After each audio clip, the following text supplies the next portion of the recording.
या आज कमा क्लास है? तीसरा कि चौथा?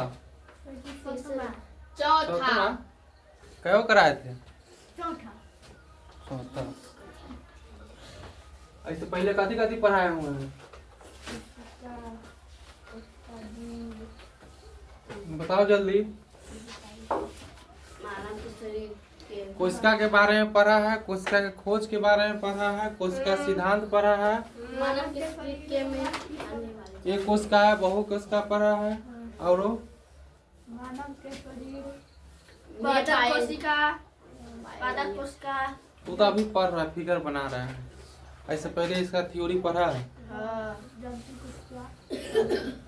चलो इसके बाद देखो, कोशिका के भाग में कोशिका का मुख्य, कोशिका के भाग क्या होता है सो देखो। कोशिका के मुख्य दो भाग होता है, कोशिका के झिल्ली और कोशिका द्रव। कोशिका द्रव में भी दो होता है, एक केंद्रक होता है, एक कोशिका द्रव होता है। एक केंद्रक और दूसरा कोशिका द्रव। अब देखो इस साइड हम बनाए हुए पादप कोशिका, जिसको इंग्लिश में कहते हैं प्लांट सेल। ये कोशिका कहाँ पाया जाता है? पेड़ पौधा में। कहाँ पाया जाता है? पेड़ पौधा में। इसको कहते हैं जीव कोशिका, इसको इंग्लिश में क्या कहते हैं? Animal cell. ये कहाँ पाया जाता है? मानव के अंदर, जानवर के अंदर, जितना भी जीव हो, जो जीवित प्राणी है, चाहे वो आदमी हो या कोई जानवर हो, उसमें पाया जाता है पादप को जीव कोशिका। और जितना भी पेड़ पौधा है उसमें कौन कोशिका पाया जाता है? पादप कोशिका।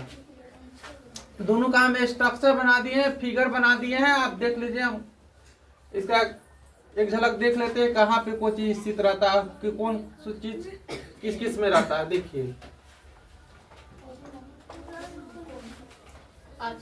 कोशिका के सबसे जो बाहरी परत रहेगा ना, ये परत जो आप लोग देख रहे हैं, सबसे बाहरी परत, इसको क्या कहते हैं? कोशिका भित्ति कहते हैं। जैसे घर के चारों तरफ से अगर ईटा के घर है, उस पर सीमेंट बालू से पेंट हो गया, पेंट होने के बाद सीमेंट बालू कलर कर देते हैं, जो सीमेंट बालू रहता है, प्लास्टर हुआ रहता है, उसको क्या चीज कहते हैं? कोशिका भित्ति। उसी तरह इसमें भी होता है, सेल में, मतलब कोशिका में होता है। उसके बाद हरित लवण होगा। जितना भी पेड़ पौधा है ना, हरा काहे देखता है, उसमें क्या चीज रहता है? मौजूद रहता है हरित लवण। हरित लवण के कारण ही पेड़ पौधा कैसा दिखता है?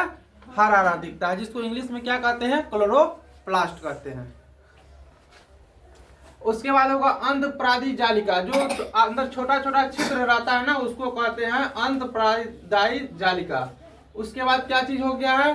गोल्जिकाय रहेगा और कोशिका झिल्ली रहेगा। ये हो गया जो बाहरी परत को क्या कहते हैं? कोशिका भित्ति। अंदर के परत को क्या कहेंगे? कोशिका झिल्ली कहेंगे।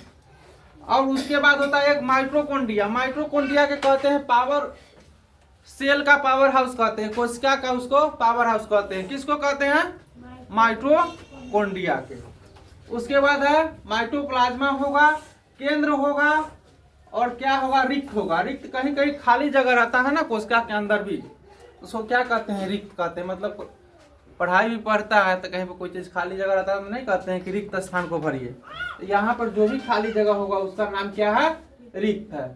तो इसमें क्या वो पॉइंट है? 10 पॉइंट है। 10 पॉइंट में पहला क्या है?